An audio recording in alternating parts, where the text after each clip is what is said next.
చిలకలూరి పట్టణానికి చెందిన అయ్యప్ప స్వామి భక్తుడు కోట నాగపూర్ణచంద్రరావు ఆధ్వర్యంలో నరసరావుపేట రోడ్డులో తన కార్యాలయం ముందు మాలాధారణ ధరించిన స్వాములకు అయ్యప్ప స్వాములకు సద్ది కార్యక్రమాన్ని నిర్వహిస్తున్నారు. ఇందులో భాగంగా గురువారం స్వామివారికి పూజలు నిర్వహించిన అనంతరం సద్ది కార్యక్రమం ప్రారంభించారు. ఈ సందర్భంగా నాగపూర్ణచంద్రరావు డి న్యూస్తో మాట్లాడుతూ గత 11 రోజులుగా స్వాములకు అత్యంత నియమనిష్టలతో సద్ది కార్యక్రమం నిర్వహిస్తున్నట్లు తెలిపారు. ఈ సద్ది కార్యక్రమం 41 రోజుల పాటు కొనసాగుతుంది అని తెలిపారు.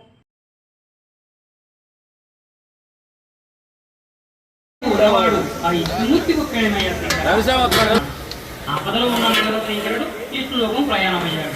ఎప్పుడైతే విష్ణులోకంలో ప్రత్యక్షమయ్యాడో విష్ణుమూర్తి చూసి ఎదురుగా వచ్చి ఈ విధంగా అంటున్నాడు శంకరుడు, ఏమి కష్టం వచ్చింది శంకర, నీకు ఏమేమి జరిగింది శంకర, ఏమి కష్టం వచ్చింది శంకర, ఏమేమి జరిగింది శంకర, ఏమి కష్టం వచ్చింది శంకర, ఏమేమి జరిగింది శంకర,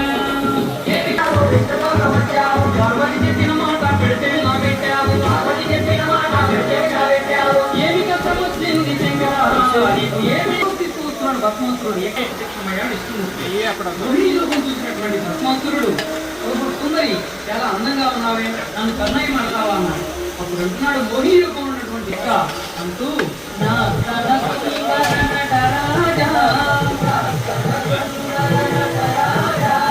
మునిజన వందిత శివరాజ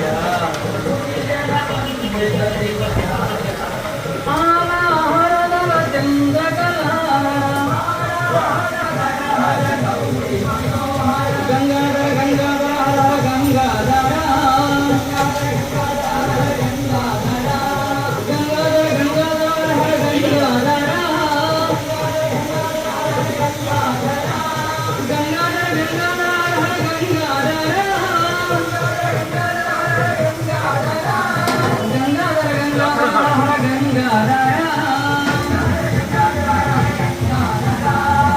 అంటూ నాట్యంలో మునిగిపోయారు మోహిని భస్మాసురుడు. మోహిని రూపం అన్నటువంటి విష్ణుమూర్తి శిరస్సుపై చేయి పెట్టుకుని నాట్యం చేస్తూ ఉన్నాడు. నాట్యంలో ఇది ఒక కొత్త భంగి అనుకున్న భస్మాసురుడు శివుడిచ్చిన వరం సంగతి మర్చిపోయి తాను కూడా శిరస్సుపై చేయి పెట్టుకున్నాడు. ఎప్పుడైతే శిరస్సును చేయి పెట్టుకున్నాడో శివుడిచ్చిన వర ప్రభావం చేత క్షణాల్లోనే ఆ యొక్క భస్మాసురుడు భస్మం అయిపోయాడు. మోహిని యొక్క అవతారం గురించి మరో మానవరించిన అయ్యప్పలు భక్త మహాశయులు చాలామంది ఉంటారు. అయ్యప్ప స్వామి వారి యొక్క జనం కోసం శ్రీ మహావిష్ణువుల వారు మోహినిగా అంటే ఒక స్త్రీగా అవతరించారు. అయితే మరో 2 సందర్భాల్లో శ్రీ మహావిష్ణువుల వారు మోహినిగా అవతరిస్తారు.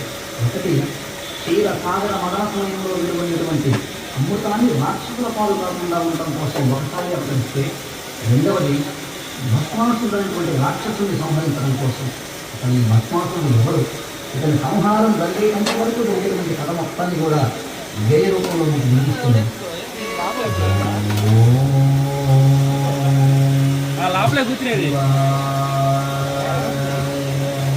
ఈ యొక్క నమశివాయ అనే మంత్రం కైలాసంలో నాట్యం చేస్తున్నటువంటి పరమశివుని చెవినబడిందట.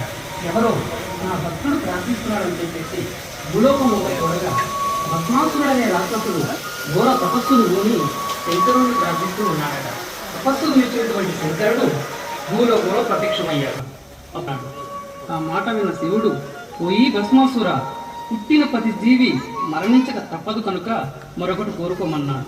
అప్పుడు అంటున్నాడు భస్మాసురుడు, స్వామి, అది ఇయ్యకపోతే ఇవ్వపోయావు, నేను ఎవరి నెత్తినైతే చేయబెడతానో వారు భస్మం అయిపోయేటటువంటి వరాన్ని ప్రసాదించమన్నాడు.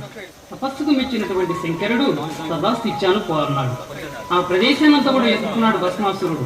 ఎవరన్నా కనిపిస్తారేమో వారిని ఎత్తిని చేయబెడదాం, అసలు వచ్చింది శంకరుడో కాదో, నా తపస్సు భంగం చేయడానికి ఎవరన్నా వచ్చారేమో అని చెప్పేసి ఆ ప్రదేశానంతా ఎత్తుకుంటే ఎవ్వరూ కనిపించలేదు. పాపం ఎదురుగా కనబడుతున్నాడు శంకరుడు. పొరమిచ్చి పారిపోతావేమయ్యా శంకర, ఆగమంటే ఆగవేంది శంకర, ఆగమంటే ఆగవేంది శంకర, నేను ఆగమంటే ఆగవేంది శంకర, ఆగమంటే ఆగవేంది శంకర, ఆగమంటే ఆగవేంది శంకర,